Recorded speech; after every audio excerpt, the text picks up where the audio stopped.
Hello everyone, আসসালামু আলাইকুম। তোমরা সবাই কেমন আছো? আশা করি ভালো আছো। আজ অনেক দিন পরে ক্লে দিয়ে কিছু একটা বানাবো, তাই ভাবলাম তোমাদের সাথে এটা শেয়ার করি। এই হোমমেড ক্লেটা আমার বাসায় শুধুই পড়েছিল। এই হোমমেড ক্লেটা কিন্তু অনেক সফট অ্যান্ড অনেক নরম ছিল। তাই ভাবলাম এই ক্লেটা দিয়ে অক্টোপাস বানাবো। অক্টোপাস বানানোর ইচ্ছাটা আমার অনেক আগে থেকেই। এই অক্টোপাসটা আমি পিঙ্ক কালারের বানিয়েছি, তোমরা চাইলে অন্য কালারের বানাতে পারো। অক্টোপাসটাকে বানানোর জন্য প্রথমে পিঙ্ক কালার ক্লেকে অনেক বেশি করে নিয়ে গোল করে নিতে হবে, দেন আবার একটু পিঙ্ক কালার ক্লে নিয়ে ছোট ছোট করে গোল করে নিতে হবে। এভাবে করে অনেকগুলো গোল বানিয়ে নিতে হবে।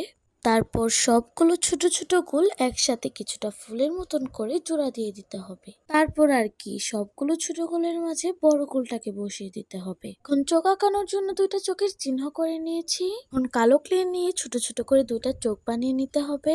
চোখ বানানো হয়ে গেলে দুইটাকে ভালোভাবে সেট করে দিতে হবে। চোখগুলোকে ভালোভাবে সেট করা হয়ে গেলে তৈরি হয়ে যাবে আমাদের অক্টোপাস। সৌন্দর্যের জন্য একটা রেড কালারের ফুল বানিয়ে দিয়েছি, তোমরা চাইলে এটা নাও দিতে পারো। ভিডিওটা ভালো লাগলে একটা লাইক ও একটা সাবস্ক্রাইব করে দিও, আর কমেন্টে জানিয়ে দিও পরবর্তীতে তোমরা কি বানানো দেখতে চাও। তো আজকের ভিডিওটা এ পর্যন্তই। পরবর্তী ভিডিও আসার আগ পর্যন্ত আল্লাহ হাফেজ।